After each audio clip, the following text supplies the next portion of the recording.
안녕하십니까.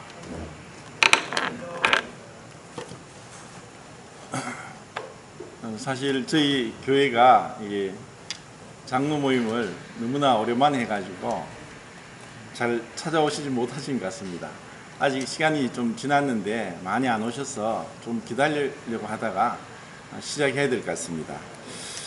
찬송가 308장을 하겠습니다. 죄송합니다. 308장이 아니네요.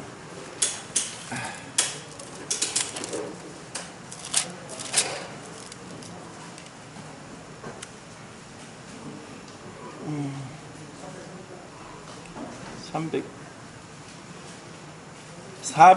413장입니다.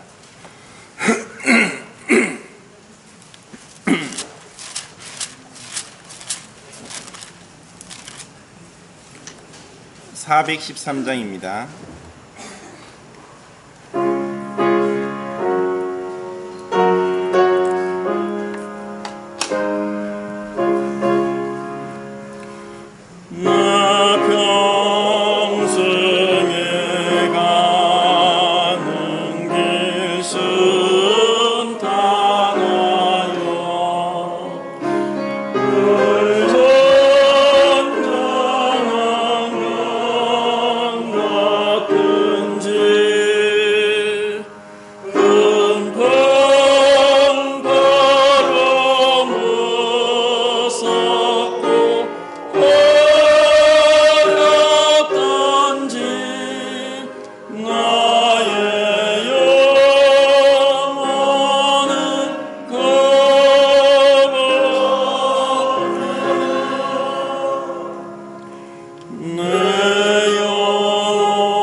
지금 부른 이 찬송은 저에게는 너무나 잊을 수 없는 가슴 벅찬 찬송입니다. 저는 어릴 때 사실 전혀 믿지 않는 가정에서 저희 가족들, 친척들, 저희 주위에 믿는 사람이 아무도 없었습니다. 그러다가 제가 84년도 군 입대를 하고 군대 생활하면서 참 공고한 가운데 성경을 계속 읽게 되었고, 또 하나님께서 은혜를 주셔서 성경을 읽는 중에 이 구원을 받게 하셨습니다.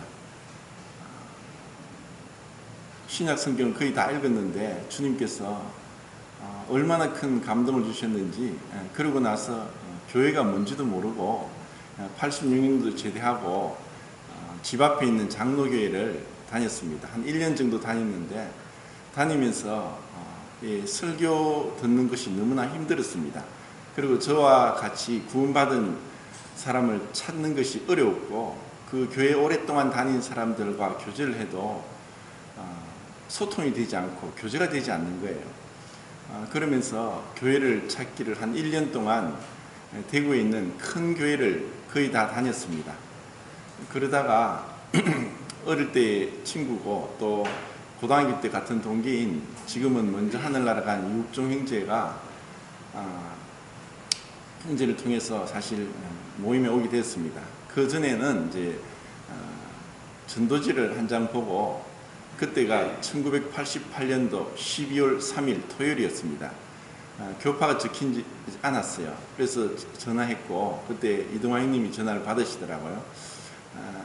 집이 칠곡이었는데 그 대명동 교회까지 가서 이제 구원 간증을 하고, 그리고 12월 4일 날 첫 번째 제가 만찬 예배를 드렸습니다. 그리고 저녁 7시에 저녁 집회 시간에 자유롭게 간증을 하고 찬송을 한다고 하길래 첫날 예배를 참석하고 그날 저녁에 구원 간증하기 위해서 자리에 앉아 있었습니다. 그때 사회를 본 육종 형제가 이 470장을 택하고 찬송을 했습니다. 저는 이제 찬송이 끝나고 나면은 구원 간증하기 위해서 앉아 있는데 눈물이 나기 시작했는데, 눈물이 주체가 되지 않고 나중에는 이게 흐느끼는 수준까지 되니까 소리가 나는 거예요. 그래서 할 수 없이 바깥에 가서 실컷 울고 들어왔습니다. 그리고 이제 집회가 시작되자마자 구원 간증하기 위해서 나갔는데, 그때 뭐 울는 가운데 경황도 없었고, 또 첫날 집회를 참석했기 때문에 뭐 아무것도 몰랐죠. 근데 제 마음에 저도 모르게 이런 말이 불쑥 튀어나왔습니다. 요셉이 형제들을 보고 너무나 기뻐서 바깥에 뛰쳐나가서 울고 들어온 것처럼 나는 지금까지 나의 영원한 형제 자매를 찾기 위해서 오랫동안 방황하다가 이제 왔다. 그런데 나의 영원한 형제 자매를 만났다고 생각하니까 도저히 울음을 주체하지 못해서 바깥에 나가서 실컷 울고 들어왔다고 그렇게 간증을 하면서 제가 구원받은 간증을 했습니다. 그러고 나서 10년 뒤에 제가 이쪽으로 개척을 나오게 되었죠.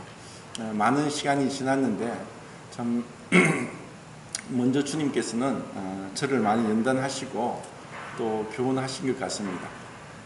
많이 부족하지만 그래도 주님께서 지금까지 이곳에서 복음을 전할 수 있도록 한 것은 너무나 큰 은혜입니다. 이 찬송가의 배경은 스파포드라는 분이 자기의 4명의 자녀가 아내하고 배를 타고 가다가 태평양 쪽에서 침몰하고 죽게 됩니다. 그 소식을 듣고 급히 왔을 때 그 바다에는 아무런 흔적도 없었죠. 자기의 4명의 자녀들이 죽은 그 바다 위에서 감동 가운데 이 찬송시를 쓰게 됩니다. 그렇기 때문에 참 고난은 우리에게 큰 유익이라는 것, 그리고 고난을 통해서 말씀을 배운다는 것 같습니다. 그와 비슷한 찬송을 제가 한번 찾아봤는데, 잘 아시는 곡입니다. 549장 내 주여 뜻대로 이거 한번 부르겠습니다.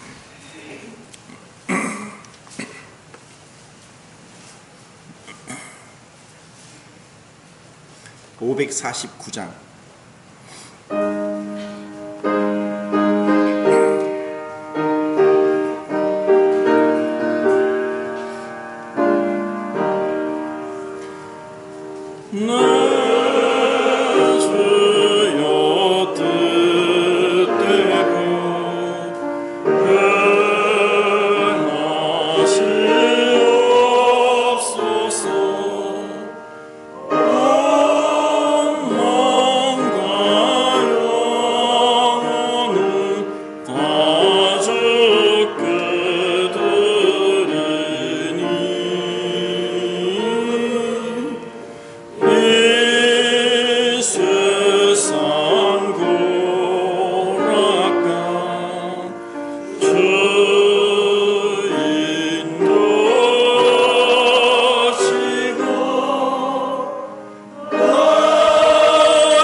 이 찬송가의 배경은 전 유럽에 30년 동안 전쟁이 있었습니다. 그것을 30년 전쟁이라고 하고 그때는 1618년도부터 1948년도에 있었습니다.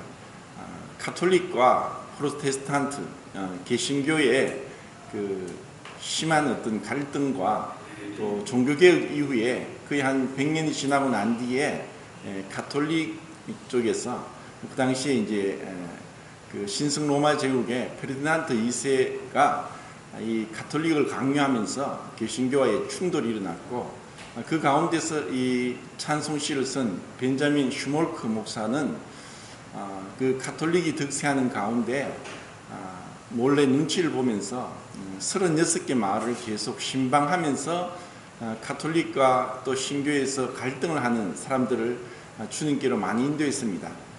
그렇게 신방을 하고 아내와 집에 돌아오는데 집이 완전히 불타버렸고 또 집안에 있던 두 아들이 손을 잡고 불타서 죽은 그 장면을 목도하게 됩니다. 너무나 망연자실해서 어찌할 수 없는 가운데 이 찬송 시를 작시하게 됩니다. 내 주여 뜻대로. 이분의 삶은 참 파란만장한 많은 너무나 큰 고난이 있었는데 그것을 우리는 이해하지 못합니다. 어떤 분은 태평한 가운데 주님을 잘 섬기는 분도 있지만 또 어떤 분들은 말할 수 없는 그런 고초를 겪고 또 어려움을 당하기도 합니다. 그렇지만 그 어려움은 아무리 어려울지라도 주님을 향한 사랑은 꺾을 수 없고 또 사랑에서 끊을 수 없다는 것은 놀라운 하나님의 자비고 또 하나님의 은혜가 아닌가 싶습니다. 사실 저희 교회는 사실 죽었던 것과 마찬가지입니다. 2010년도 12월 달에 성도들이 거의 다 흩어졌습니다. 그 당시 북부교회로 30몇 분이 가고 또 남부와 또 성서로도 대여섯 분씩 가고 또 교파로 또 10몇 분이 가고 또 교회를 나오지 않는 분이 10몇 분이고 한 70명 정도가 흩어졌습니다. 8순이 된 할아버지, 할머니, 부치님, 모치님하고 청년들이 20명도 안 되는 청년들이 남아있었고 그때 사실 이 건물도 유지하지 못할 정도로 막막했고 또 제가 1997년 2007년도에 농내장 판정을 받고 온갖 방법으로 치료를 했는데 치료는 되지 않고 그때는 신경이 27% 남았었는데 이제 시간이 지나니까 이제 5%, 4% 남은 가운데 운전도 할 수 없고 또 걸어가는 것도 겨우 걸어가는 그런 상황이었습니다. 그때 한 가지 할 수 있는 게 있었는데 그것은 기도하는 것이었습니다. 그리고 매일매일 기도를 하면서 주님의 은혜를 구했고 주님께서 새로운 힘을 주셨습니다. 독수리 날개 치어서 하늘로 올라가듯이 주님이 주시는 그 힘으로 지금까지 오게 되었고 또 주님께서 참 어렵고 힘든 가운데 방황하는 자들에 대한 긍휼의 마음과 치유하는 마음을 주셨습니다. 그들과 함께 하면서 그들이 구원받고 또 교파교회에서 돌아오는 그런 역사가 있었고 또 지금은 얼마 되지 않지만 그나마 참 가족적인 분위기 가운데 또 하나님의 은혜로 참 지낼 수 있게 하신 것을 생각할 때 참 감사가 됩니다.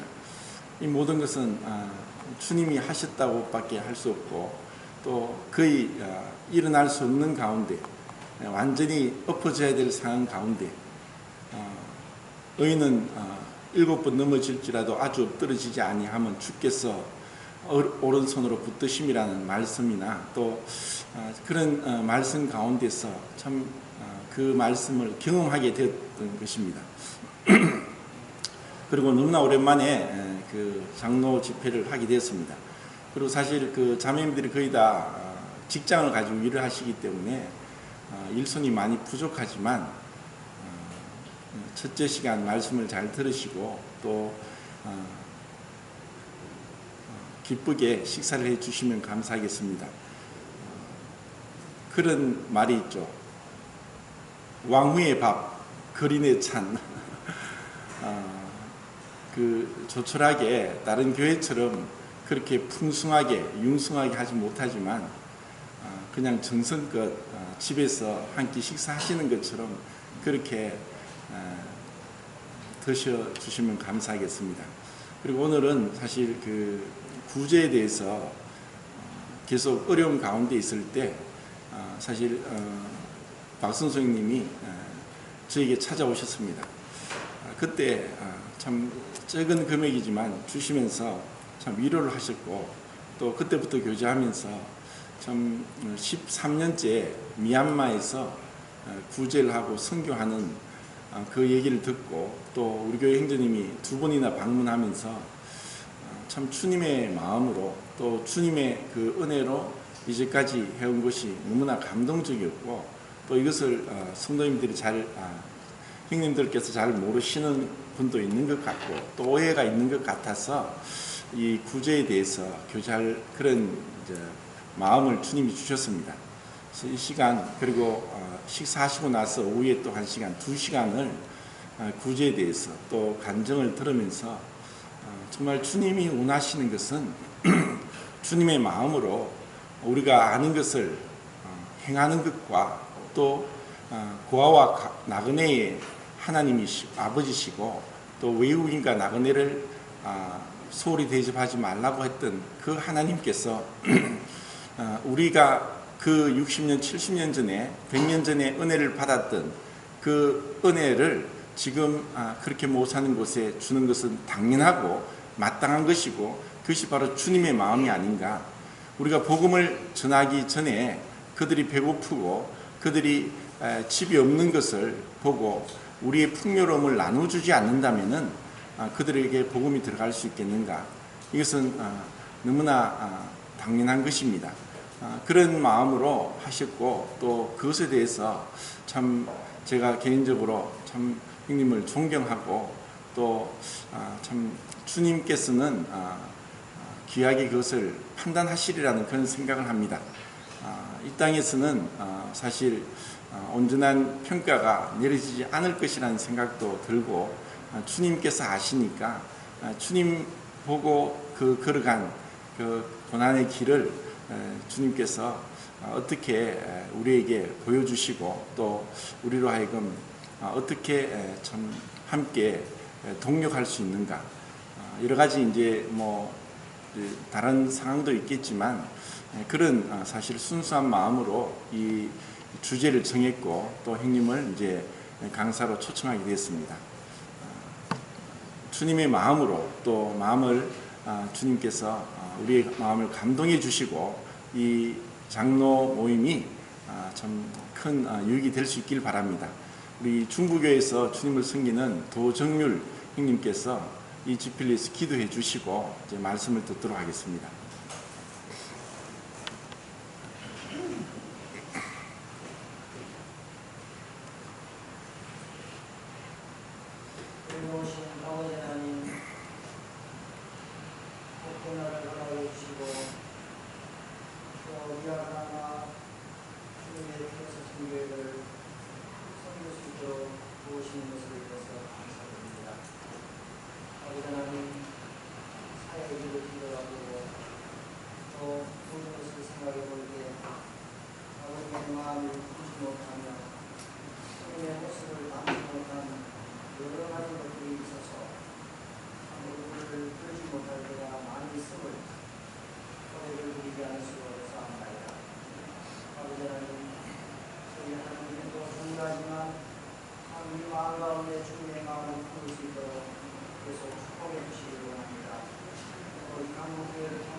아멘.